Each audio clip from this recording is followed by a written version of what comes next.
Sa seule envie aurait été de partir loin. Elle s'assit par terre, dans un coin, derrière un laurier rose en pot. Après le quart d'heure réglementaire accordé au retardataire, le tintement répété sur un verre signala que la partie officielle de la soirée allait débuter. Les discussions et la musique cessèrent. Monsieur le maire monta sur l'estrade de façon solennelle.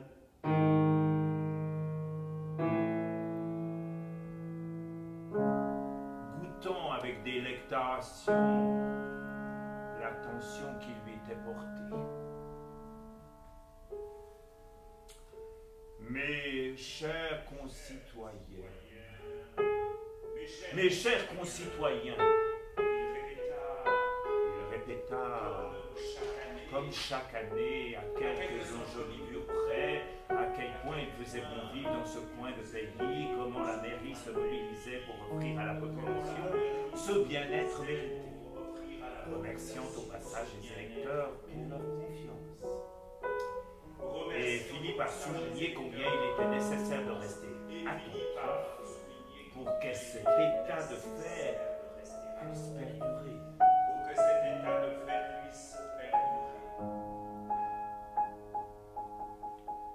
Après son discours enflammé, Monsieur le maire invita Monsieur le curé à venir le rejoindre sur l'estrade pour faire une brève homélie et bénir la ville, dans laquelle la bienveillance divine avait si généreusement élu domicile. Juste au moment où le maire allait clore la partie officielle, en souhaitant aux personnes présentes une agréable soirée, l'inconnu, son violon sous le bras, passa le seuil de la salle des fêtes de Hammerstein. Son arrivée ne passa pas inaperçue.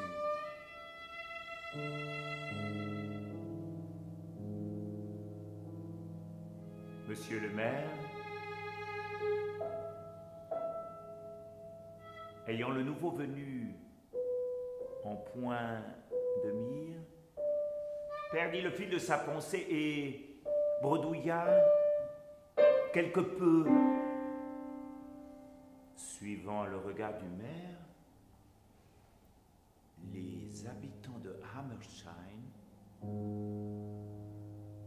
se retournèrent et dévisagèrent l'étranger dans l'effervescence de la fête. Tout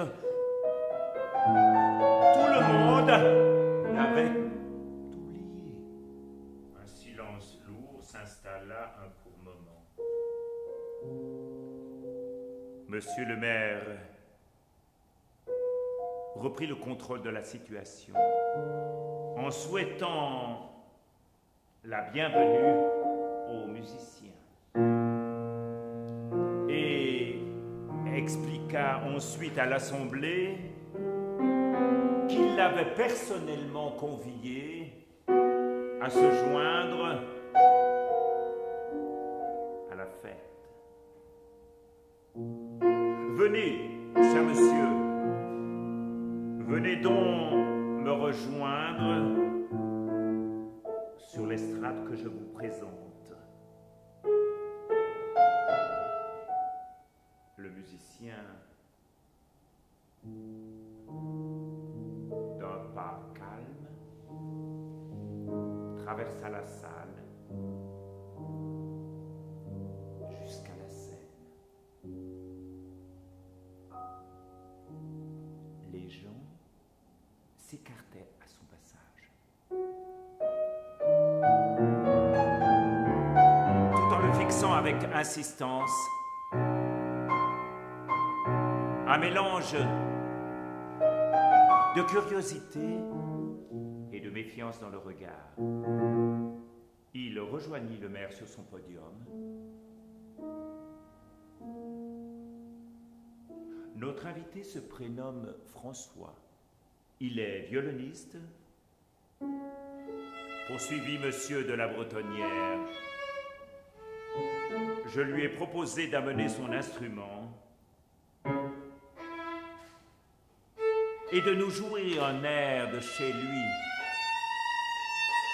Puis, s'adressant au nouveau venu, ne vous sentez contraint d'aucune manière, mais que penseriez-vous de profiter de l'attention présente de nos concitoyens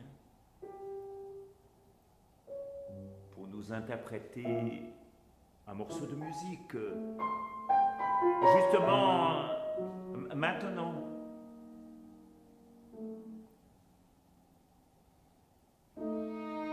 J'y consens volontiers, monsieur le maire, répondit François. Et se retournant vers l'Assemblée, il continua.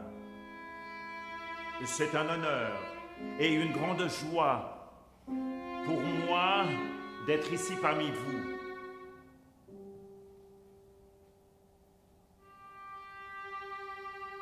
François sortit le violon et l'archet de son étui. Dans la salle, plus aucun bruit ne se faisait entendre. Ce silence soudain et soutenu finit par intriguer Lily dans son coin. Elle leva la tête et essaya de distinguer ce qui se passait. La vue de la salle lui étant cachée par le pot de fleurs, il lui fallut se lever pour pouvoir apprécier ce qui était en train de se passer. Le violoniste frotta le crin de son archet avec de la colophane, logea son instrument entre son menton et son épaule et leva son archet en l'air. Chaque convive avait le regard fixé sur cet archet en suspension, attendant l'émission du premier son. Comme si sa vie en dépendait, le violoniste garda son bras figé en l'air pendant un instant qui sembla durer une éternité.